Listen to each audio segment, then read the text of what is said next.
I'm back. I'm taking a little stroll. I'm somewhere between Port Nolloth and Honderklip Bay on the west coast of South Africa. Taking a little walk through this arid, semi-arid northern namaqualand area. I'm going to tell you a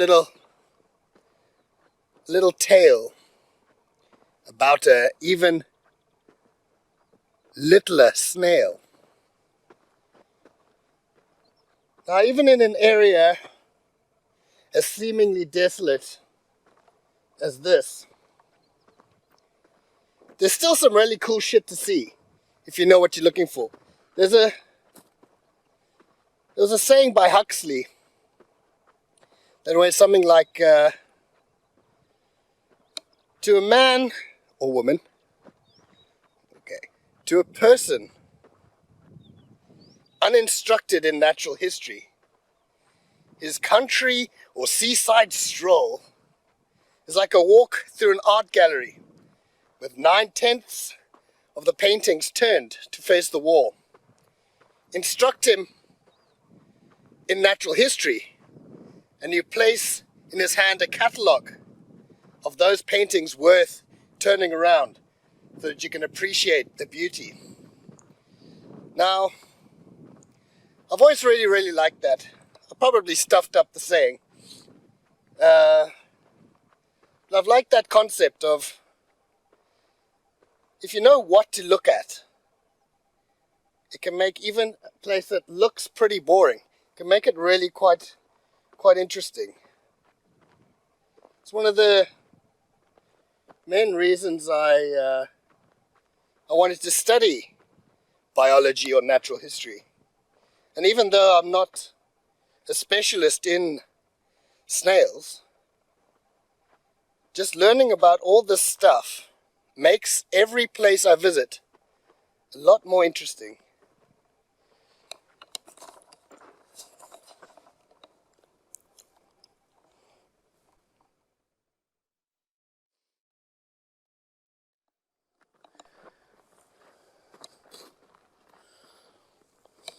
Now I just have to find the damn things.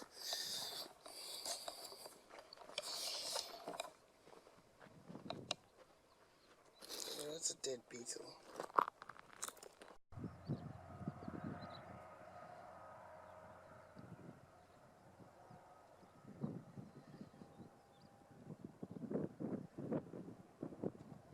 See some bees buzzing around. Nice pollinators. Busy pollinating these wonderful namaqua daisies.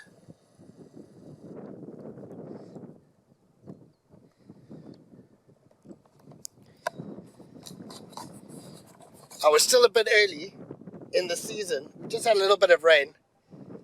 But when a couple of weeks' time, this whole area will be carpeted with an array of all sorts of different wonderful namaqualand daisies.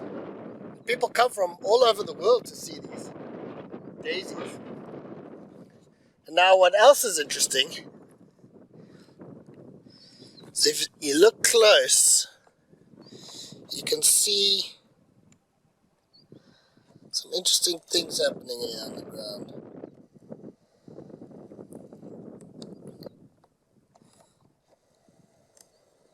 So there's a snail shell.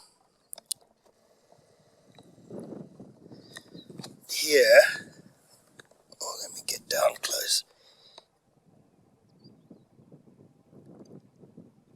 There's also a snail shell.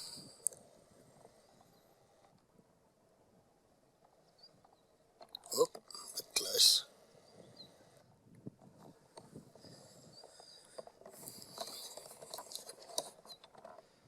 So, I said earlier,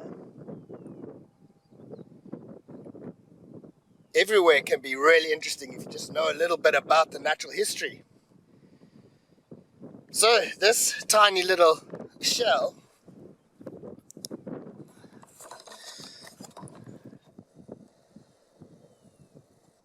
see if we can get it in focus.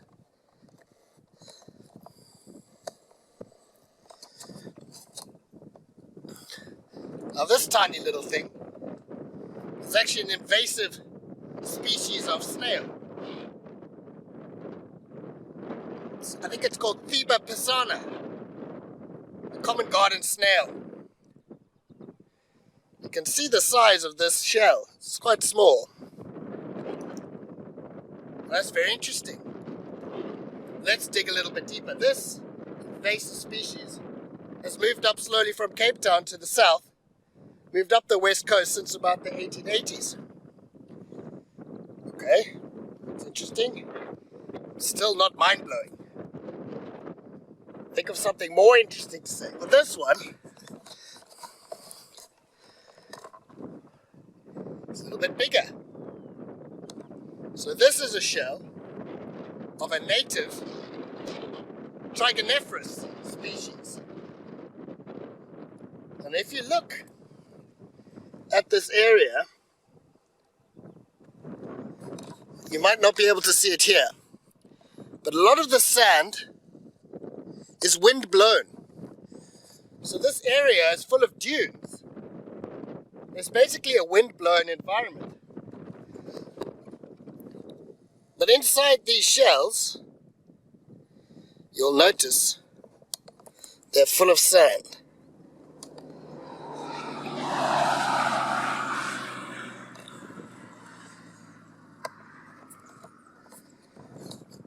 And the sand inside these shells, basically these shells protect this tiny little environment inside the shell. So this sand doesn't get blown around by the wind. It isn't constantly moving. So a lot of the ground nesting bees and wasps rely on these shells and the sand, the safe habitat inside the shells, to lay their eggs and use them as little nesting sites. Now, if you compare the size of the native species, let's wait for the car, the trigonephorus species, to the invasive species next to it, the Theba pisana, you can tell that, well, the local species is a lot bigger, which means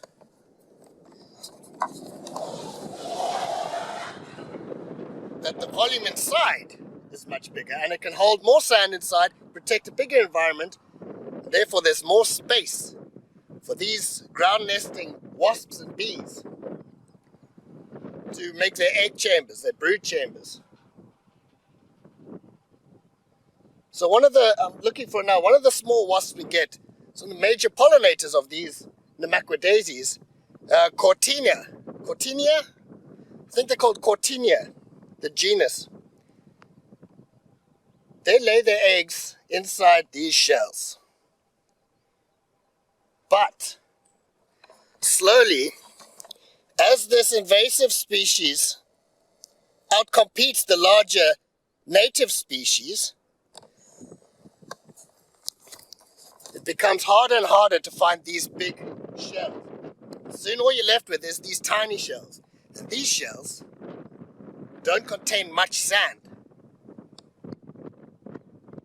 And therefore, there's not as much space or habitat for the ground nesting bees and wasps to lay their eggs. It takes more effort for the wasps to lay their eggs.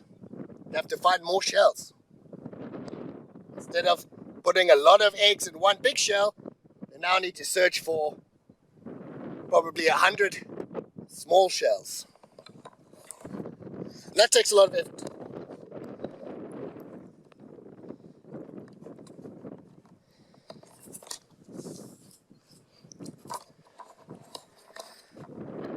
Okay, it's getting a little bit more interesting.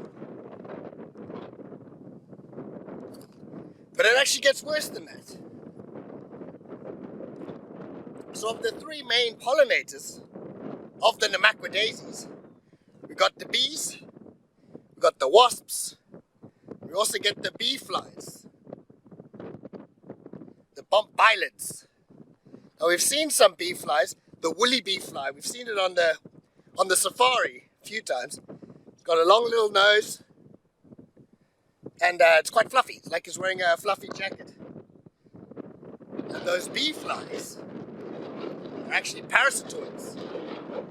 So they lay their eggs in the shells, and their larvae go and find the eggs of the wasps and the bees and eat those larvae. So, if there are fewer big shells around, filled with lots of eggs of bees and wasps,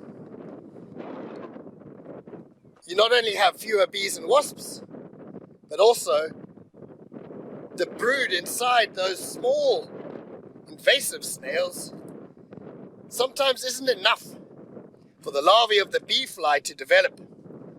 So now you've got an issue where, because of these small snails, it takes extra effort to produce wasps, to produce bees, and to produce bee flies. Those are the three main pollinators of the beautiful namaquadaisies that bring in all the tourists.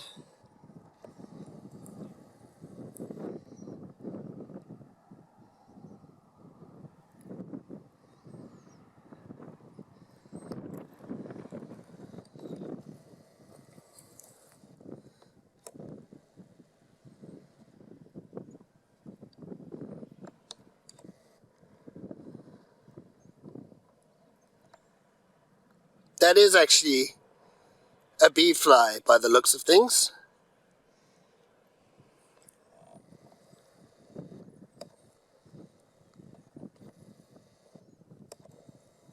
There you see some more snail shells scattered around.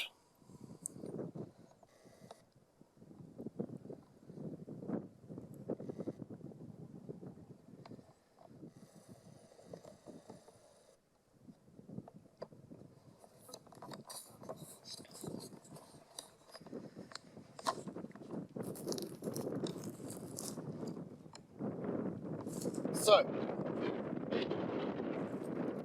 to steal Tristan's favorite saying, we've now got a situation where something as small and seemingly as innocuous as a small invasive snail has the potential to affect the main economy of this entire area. If it turns out that pollinators are struggling to pollinate all of these daisies, I don't think the tourists are going to come and have a look at the snails.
The wind's picking up.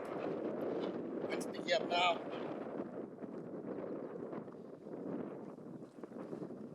You can see some of these nice daisy bushes popping up. Namaquadaisies.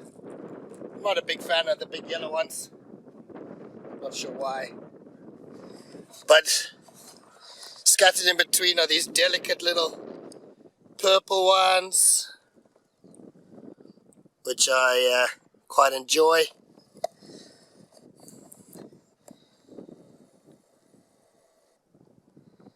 And all the busy little pollinators.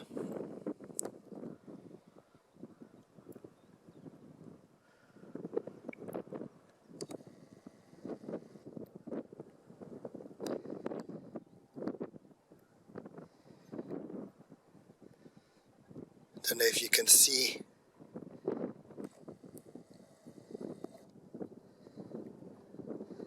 Pollinators buzzing around.